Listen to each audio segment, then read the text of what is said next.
Hey y'all, I am at the top of a tower in the freezing cold. It's been a long time, right? I don't really know what this video is gonna be. I just decided that I was going to record something.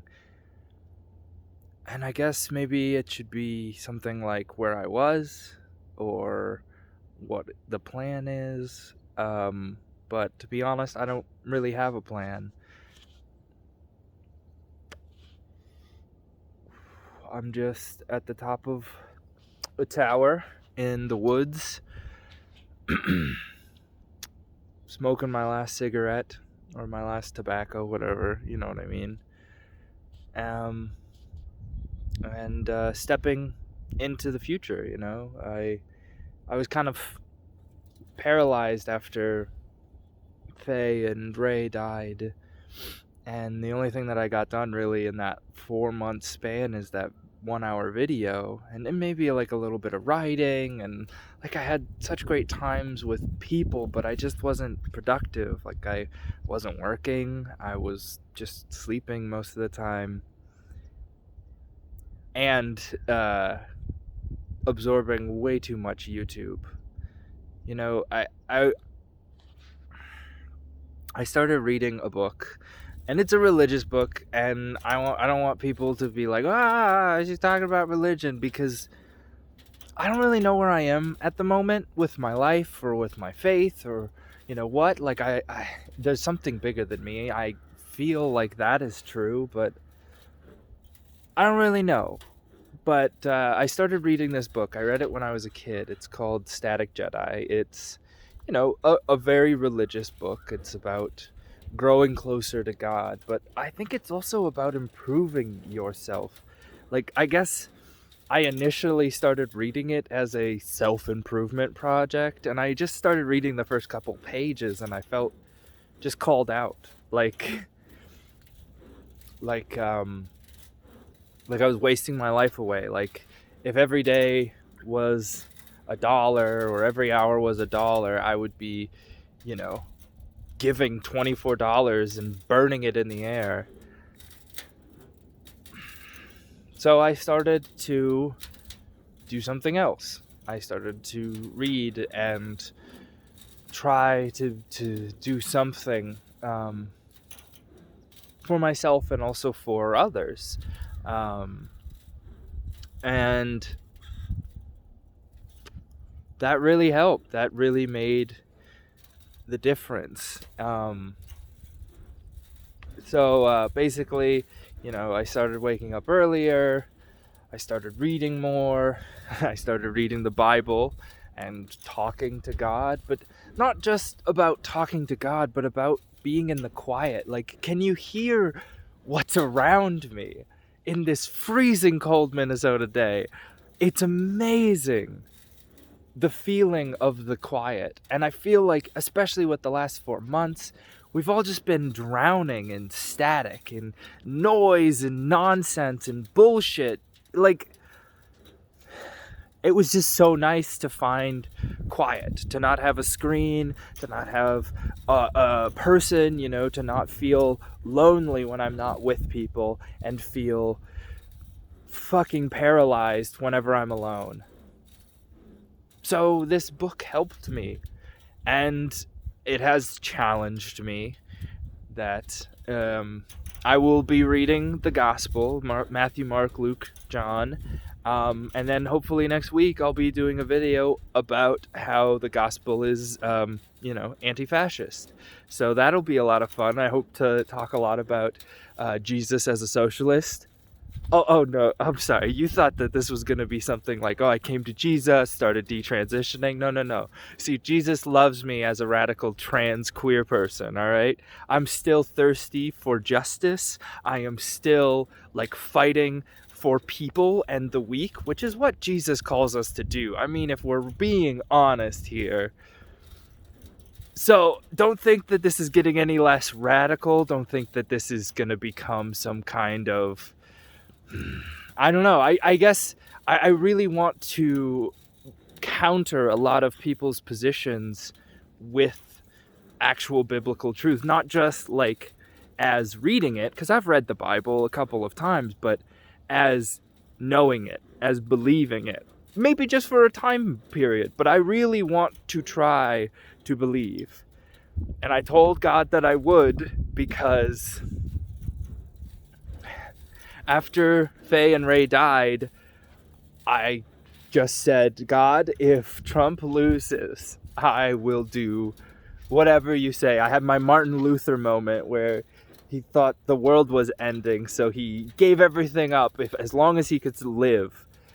And I did that not for myself, not because I felt that I would be in danger during Trump, but because the people I love would be.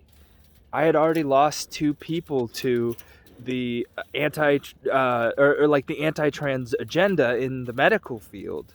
Like, you will have to do a lot of convincing to tell me that the transphobia and bigotry in the medical field wasn't at least partially responsible for the absolute mishandling of 2 trans people's healthcare.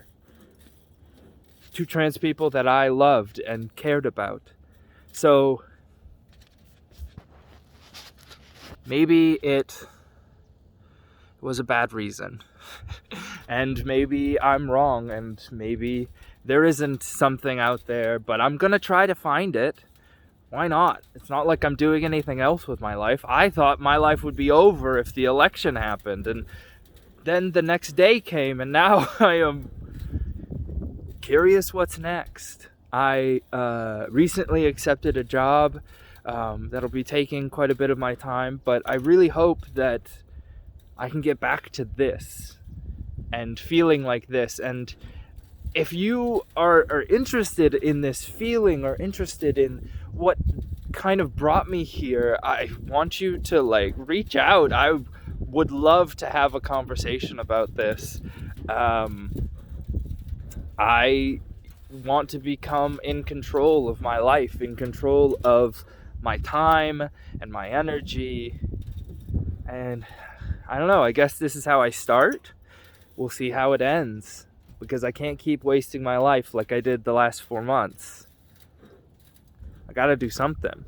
So, and I think another thing that has been happening, sorry, my hand is freezing, and I haven't even smoked this. Anyways, I think I've been really struggling with not being angry towards Trump supporters, towards, Republicans and conservatives in general. Blaming them, blaming the parents, and hating the world for not giving my children a chance. But I have started to try to forgive, to not be so full of hate, to let love actually guide what I believe in. Like, I can be a socialist, but I don't have to want to cut off every rich person's head. I don't have to feel angry and enraged constantly. And this is where I'm going to say something pretty controversial. So, as somebody who did not like Biden, but voted for Biden, I'm going to say this, and I don't know if it matters or if it makes sense, but I love you, Donald Trump, as a child of God, as a person and as a politician. I wish you would die in a hole, but Jesus tells me I shouldn't wish that. So I'm trying not to. And that's all. That's the whole kind of message. I don't know if I'll actually post this, but I think it was something I had to say, and this is a lot like the vlogs that I used to do for myself, so it felt good to just give it a try. My hand is freezing.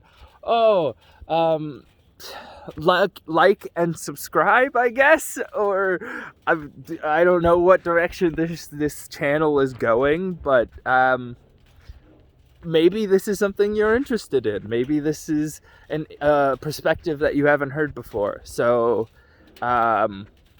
Anyways, like and subscribe, comment. Would love to hear what people are feeling and you know what how people are dealing with life after we thought the world was ending, you know, and excitement, all of those kinds of stuff. So leave it in the comments. And to expand upon my forgiveness for Donald Trump, I'm going to try to do a podcast either this week or next week, in which I talk to a fellow, you know, believer and just like mentor and teacher that I've had the good graces of knowing. So we're going to do a podcast about First Peter and like the idea of the trauma and the malice that people feel towards the church versus like how we should see that as not something against God, but against people who are, you know, interpreting God, and a lot of times in the wrong ways, a lot of times along political lines or along lines that make sense to them or even serve them, you know, of course, with privilege. So we're going to do something like that. I guess this is Lipstick Linebacker signing off. Look out for whatever's coming next. Everybody, I'm trying to stay wonderful.